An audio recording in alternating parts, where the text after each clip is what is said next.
നമസ്കാരം.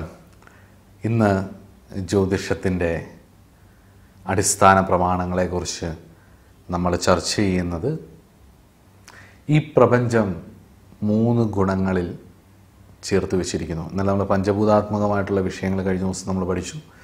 ഇപ്പോൾ നമ്മൾ ഗുണത്രയത്തെ പറ്റിയാണ് പഠിക്കുന്നത്. 3 വ്യത്യസ്തമായ ഗുണത്തിലാണ് ഈ പ്രപഞ്ചം നിൽക്കുന്നത്. പ്യൂരിറ്റിയും ട്രൂത്ത്ഫുൾനെസ്സും എല്ലാം കൂടി ചേർന്നിട്ടുള്ള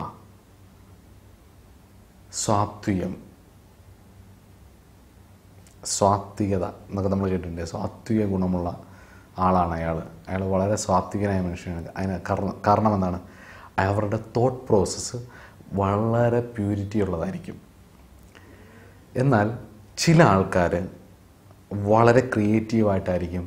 അതുപോലെ തന്നെ ഭൗതികപരമായ പല വിഷയങ്ങളിലും ഭയങ്കര കണ്ണുള്ളവരായിരിക്കും. അവർക്ക് ഭ്രമങ്ങളോടൊക്കെ ഒരുപാട് താല്പര്യമായിരിക്കും. ആടയാഭരണങ്ങളോടൊക്കെ ഒരുപാട് താല്പര്യമായിരിക്കും. എല്ലാത്തിനും ഒരു ലാഭം കാണുന്നൊരു സ്വഭാവമുണ്ടാവും. അവരുടെ തോട്ട് പ്രോസസ്സ് അങ്ങനെ ആയതുകൊണ്ടാണ് അവരങ്ങനെ.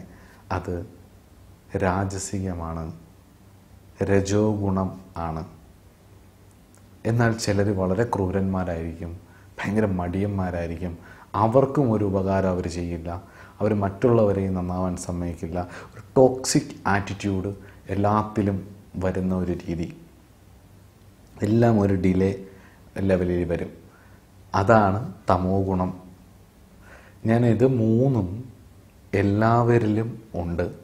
ഈ 3 ഗുണങ്ങളും എല്ലാവരിലുമുണ്ട്. എല്ലാ മാനിഫെസ്റ്റഡ് ആയിട്ടുള്ള കാര്യങ്ങളും ഈ 3 കാര്യത്തെ, ഈ 3 ഗുണത്തെ, സത്വ രജോ തമോ ഗുണങ്ങളെ ബേസ് ചെയ്താണ് നിൽക്കുന്നത്.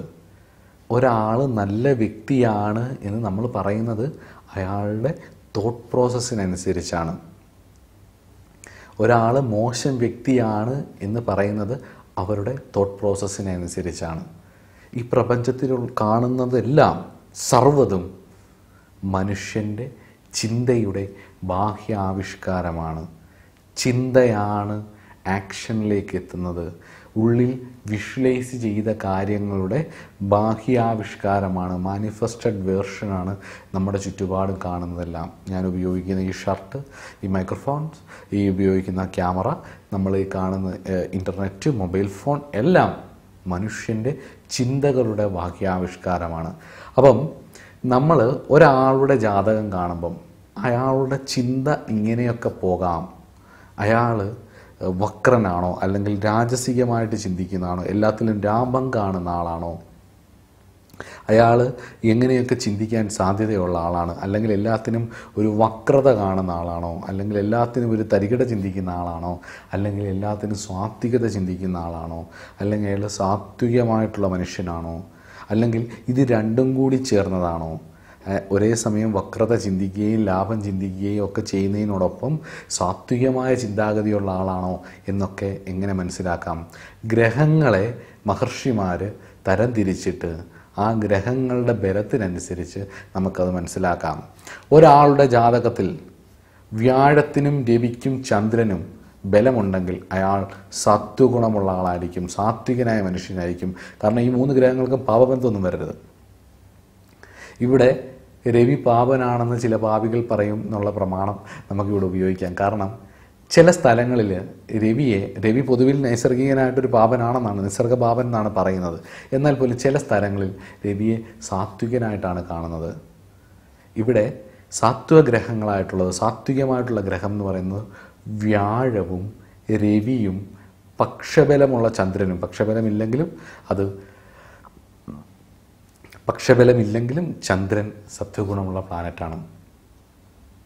അതേപോലെ ബുധനും ശുക്രനും രജോ ഗുണമുള്ള പ്ലാനറ്റുകളാണ്. ബുധന് ഒരു വക്ര സ്വഭാവമുണ്ട്, ഒരു ദൂത സ്വഭാവമുണ്ട്. മറ്റുള്ളവരെ തമാശയൊക്കെ പറഞ്ഞ് കലിപ്പിച്ചും മറ്റുള്ളവരെ സന്തോഷിപ്പിച്ചുമൊക്കെ അവരുടെ കാര്യം നടത്തിയെടുക്കാനുള്ള ഒരു വക്രമായ കഴിവ് ബുധനുണ്ട്. അതുപോലെ തന്നെ ശുക്രൻ ആർട്ടിസ്റ്റിക് മെൻറ്റാലിറ്റി ഉണ്ടാവും. അവർക്ക് അവരുടേതായ ഒരു വിഷൻ ഉണ്ടാവും, ക്രിയേറ്റിവിറ്റി ഉണ്ടാവും.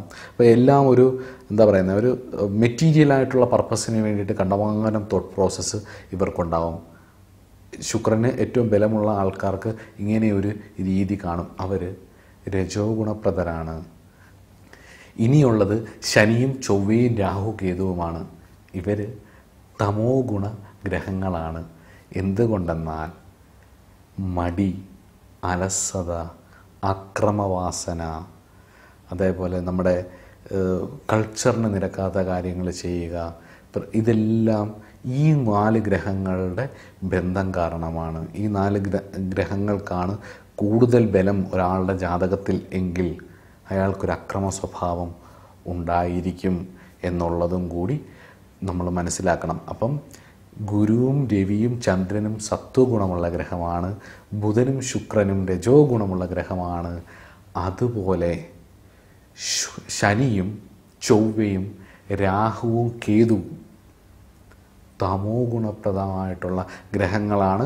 ഇതിൽ ഗ്രഹങ്ങളുടെ ബലാബലങ്ങൾക്കനുസരിച്ച് ഒരാളുടെ ജാതകത്തിൽ ഏറ്റവും കൂടുതൽ ബലമുള്ളത് സത്വഗുണമുള്ള ഗ്രഹങ്ങൾക്ക്, അതായത് ഗുരുവിനും രവിക്കും ചന്ദ്രനുമാണെങ്കിൽ അയാൾ പൊതുവെ ഒരു സാത്വിക സ്വഭാവമായ കൊണ്ടായിരിക്കും. ബലം വരികയും നല്ല സ്ഥാനങ്ങളിലും ലഗ്നാധിപനുമായിട്ടൊക്കെ ബന്ധം വന്നിക്കുകയൊക്കെ ചെയ്താൽ അയാൾക്കൊരു സാത്വിക സ്വഭാവം, ഒരു നന്മയുണ്ടാവും. അതുപോലെ തന്നെ രജോ ഗുണപ്രധാനമായിട്ടുള്ള ഗ്രഹമാണെങ്കിൽ പൊതുവിൽ അവർക്കൊരു ലാഭേച്ഛയോട് കൂടിയിട്ടുള്ള കാര്യങ്ങൾ ചെയ്യാനൊരു വക്രതയും, എന്താ പറയുക, ആൾക്കാർക്ക് ഒരു ഭൗതികപരമായിട്ടുള്ള സന്തോഷം കിട്ടുന്ന കുറേ കാര്യങ്ങളൊക്കെ അവരുടെ ഉള്ളൊക്കെ മറച്ചു വെച്ച് പെരുമാറാനും ഒരു ആർട്ടിസ്റ്റിക് ആറ്റിറ്റ്യൂഡും ഒക്കെ ഉണ്ടാവും. എന്നാൽ ശനിയും ചൊവ്വയും രാഹുവും കേതുവും ആണ് ബലം എന്നുണ്ടെങ്കിൽ അങ്ങനെയുള്ള വ്യക്തികളുമായിട്ട് ഇടപെടുമ്പം കുറച്ചൊന്ന് സൂക്ഷിച്ച് ഇടപെടണം. അല്ലെങ്കിൽ അങ്ങനെയുള്ള വ്യക്തികളെ ഡീൽ ചെയ്യുമ്പം കുറച്ചൊന്ന് സൂക്ഷിച്ച് ഡീൽ ചെയ്യണം എന്നും കൂടി നമുക്ക് ജാതകത്തിലൂടെ മനസ്സിലാക്കാം. ഞാനിത് വളരെ നന്നായി ഉപയോഗിച്ച് അല്ലെങ്കിൽ നന്നായി പരീക്ഷിച്ച് ഒരുപാട് അനുഭവങ്ങൾ ഉണ്ടാക്കിയിട്ടുള്ള, അല്ലെങ്കിൽ ഒരുപാട് അനുഭവങ്ങൾ എനിക്കുണ്ടായിട്ടുള്ള ഒരു പ്രമാണമാണിത്. ഗ്രഹങ്ങളുടെ ഗുണത്രയത്തെ അടിസ്ഥാനപ്പെടുത്തിയിട്ടുള്ള ഒരു ഫലം. പ്രധാനം എന്ന് പറയുന്നത് ഒരു ടിപ്പ് പറഞ്ഞ് എനിക്ക് അനുഭവത്തിൽ സ്ഥിരമായി വരുന്നൊരു ടിപ്പെന്ന് പറയുന്നത്, വ്യാഴത്തിന് ഷഡ്ബലം എടുക്കുമ്പം ഏറ്റവും കൂടുതൽ ബലം വരികയും, ഷഡ്ബലം എന്താണെന്നുള്ളത് പിന്നീട് ഞാൻ പറഞ്ഞു, 6 ബലം ഒരുമിച്ച് കൂട്ടുന്നതാണ് ഷഡ്ബലം എന്ന് പറയുന്നത്. അത് എന്തൊക്കെയാണെന്നുള്ളത് പറഞ്ഞുതരാം. അത് അടുത്ത ക്ലാസ്സിൽ നമുക്ക്, അല്ലെങ്കിൽ തൊട്ടടുത്ത് വരുന്ന ക്ലാസ്സുകളിൽ നമുക്ക് പഠിക്കാം. വ്യാഴത്തിന് ഷഡ്ബലം എടുക്കുന്ന സമയത്ത് ഏറ്റവും കൂടുതൽ ബലം വരികയും, അതായത് ആവശ്യബലത്തിൽ കൂടുതൽ, ആ ഗ്രഹനിലയിൽ ഏറ്റവും ബലമുള്ള ഗ്രഹം വ്യാഴമാവുകയും അത് കേന്ദ്ര ത്രികോണങ്ങളിൽ നിൽക്കുകയോ ലഗ്നത്തിൽ അംശിക്കുകയോ ഒക്കെ ചെയ്താൽ ആ മനുഷ്യൻ, അത് സ്ത്രീ ആയിക്കോട്ടെ പുരുഷനായിക്കോട്ടെ, മറ്റെന്ത് കുറവുകളുണ്ടെങ്കിലും അവർ പ്യൂരിറ്റിയുള്ളവരായിരിക്കും, അവരെ വിശ്വസിക്കാൻ പറ്റുന്നവരായിരിക്കും. ഇത് ഒരുപാടിടത്ത് എനിക്ക് അനുഭവത്തിൽ വന്നിട്ടുള്ളൊരു കാര്യമാണ്. എല്ലാ മനുഷ്യരും കുറവുകളുള്ളവരാണ്. കുറവുള്ളത് കൊണ്ട് തന്നെയാണ് വാസനയിലൂടെ മുക്തി എന്ന പരമപദത്തെ ആശ്രയിച്ച് മുന്നോട്ട് പോകാൻ മഹർഷീശ്വരന്മാർ നമ്മളോട് പറയുന്നത്, പരമമായ സത്യത്തെ തിരിച്ചറിയാൻ വേണ്ടിയിട്ട്. അപ്പം കുറവുകളുള്ളവർ തന്നെയാണ്. അപ്പം സത്വഗുണമായിട്ടുള്ള, സാത്വിക ഗുണമുള്ള പ്ലാനറ്റായിട്ടുള്ള, പ്രധാന പ്ലാനറ്റുകളൊന്നായിട്ടുള്ള സത്വഗുണം ഗുരുവിനും രവിക്കും ചന്ദ്രനുണ്ട്. അതിൽ വ്യാഴത്തിന് ജാതകത്തിൽ പൂർണ്ണ ബലം വരികയും അത് കേന്ദ്രത്തിലോ ത്രികോണത്തിലോ നിൽക്കുകയോ ലഗ്നത്തെ അംശിക്കുകയോ ചെയ്തിട്ടുണ്ടെങ്കിൽ, എന്തൊക്കെ ആ ജാതകന് കുറവുകളുണ്ടെങ്കിലും ആ വ്യക്തി വിശ്വസിക്കാൻ കൊള്ളാവുന്ന ആളായിരിക്കും. അല്ലെങ്കിൽ കുറച്ച് ട്രൂത്ത്ഫുൾനെസ് ഉണ്ടായിരിക്കും, ഒരു പ്യൂരിറ്റി ഉണ്ടായിരിക്കും. പൊതുവിൽ നമുക്ക് എന്താ പറയുക, നമുക്ക് അവരെ വിശ്വസിക്കാം എന്നുള്ളത് ഉറപ്പാണ് എന്ന് എൻ്റെ ഒരു അനുഭവത്തിൽ നിന്ന് ആണ് മനസ്സിലാവുന്നത്. എന്നുവെച്ചാൽ മറ്റുള്ള ഗ്രഹങ്ങൾക്ക് ബലം കൂടിയാൽ വിശ്വസിക്കാൻ കൊള്ളാത്തവരാണെന്നൊന്നും അഭിപ്രായമില്ല. പക്ഷേ ഇത് നിരന്തരമായിട്ട് എനിക്ക് അനുഭവത്തിൽ വരുന്നൊരു കാര്യമാണ്.